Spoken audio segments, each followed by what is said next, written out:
How are you celebrating? Yeah, my family's here. My wife and my son are here. So yeah, we'll take care of what we need to take care of on the professional side, and then get together personally and celebrate. Maybe get to a little barbecue or something like that.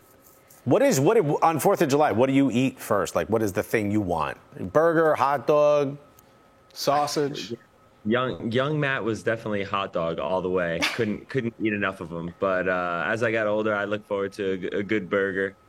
Maybe some chicken wings. Maybe a little mac and cheese, whatever it is. Class it up as you get older. Really indulge in what it means to be American. Exactly. Turner, I knew you played baseball, and I've seen you pitch.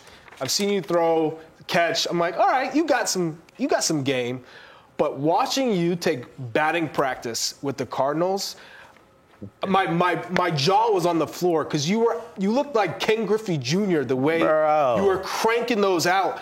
Because it was so impressive that the professional baseball player was like, yo, you trying to play for us? Like, was that hard for you? Because you just picked up the bat and you're hitting home runs. No warm-up it's so needed. Easy, no warm-up. Is that really hard to do, or is that just like natural? You always, like, that's always been in your game, in your locker? Yeah, I mean, honestly, when the problem with me in baseball was that when I was in high school, I hadn't grown. So it all worked out for the way it was supposed to, because I hadn't grown. It was hard for me to really make a splash on the varsity team. And I went to a high school where baseball was, a lot of really good prospects go to and have gone to in the past. So it was hard for me to break through just because I didn't have that power. So obviously a big part of my story is the fact that I played different sports and played baseball and stuff like that. So going into the moment, I was thinking to myself, listen, just don't make a fool of yourself. Just make good contact, swing smooth. But before I was going to go out onto the field, originally they told me I wasn't going to go, and I was just hitting in the cage, just messing around with some of the guys, and they said, oh, man, your swing is pretty solid. Like, you should go out onto the field, and they sort of lobbied for me to get out there. And so then I probably swung at 10 balls and hit 4 homers, and when I got out there, I realized, like, I think I have it in me. So then I started heating up, and you could tell I was buzzing. I had that little twinkle in my eye, and it was so much fun. I was grateful because it's such a big part of my story that I was able to back up what I've been preaching. So did you surprise yourself? He acted surprised. Yeah. You knew he had it in you. Yeah, stop it. I mean, listen, I hadn't swung a baseball bat. I went to the batting cages in 2020 during COVID. I went to ones in by Richardson's ice cream farm for my North Shore, Massachusetts people. And then before that, I hadn't swung a bat since especially on a baseball field, since 2011, because I actually skipped out on playing my senior year. So 2011, I hadn't swung a bat. So Matty, Papa, you could have played for the Yankees. Yeah, I you could have played for the Yankees, Papa. Hey, he's a New England guy. Hey, I'm rocking that Reds jersey for you. Was it a bit of a full circle moment for you, though, to be able to just enjoy it in that capacity and be on that stage and get a chance to just take BP? Did it feel that way? Absolutely. Something I've always dreamt of doing. I used to go to baseball camps at Yankee Stadium and just dream of having the opportunity to hit one over the fence. So it was a lifelong dream come true. And the first person I called after Charlie was my mom to tell her, like, hey, like, all those years of hitting lessons and all that, it all paid off. Oh, so it did, for sure. Matt, America's always had a rich history of producing top-class goalkeepers. Who were your early inspirations? Yeah, I mean, for me, you're coming to the game late. I'd say the biggest inspiration for me was Tim Howard.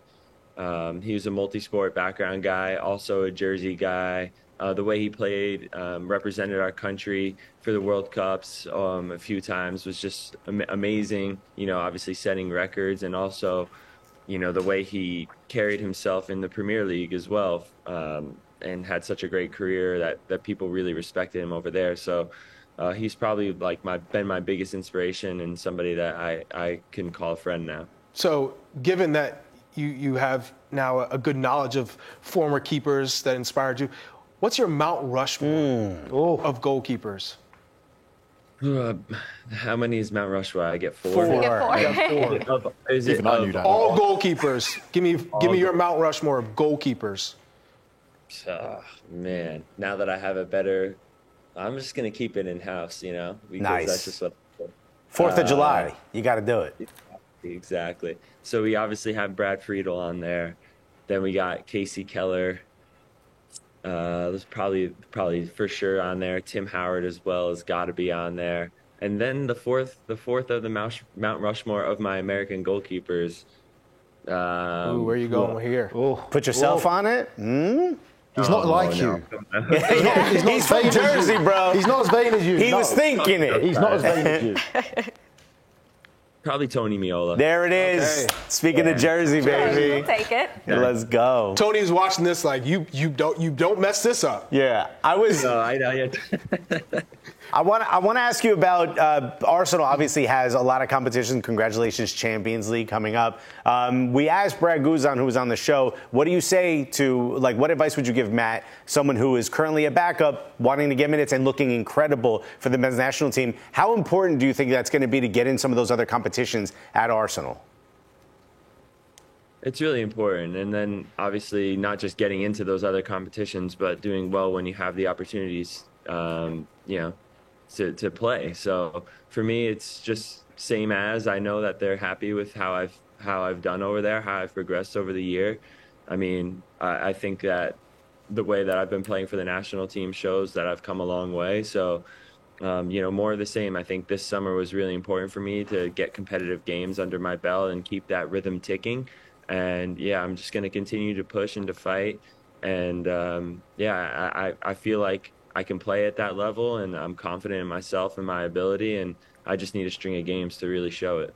Well, you showed it at Nations League. Absolutely. I was so impressed with, it wasn't that you were tested that much, but when you were tested, there was not a blip. It was all confident and secure. Who's impressed you on this Gold Cup team?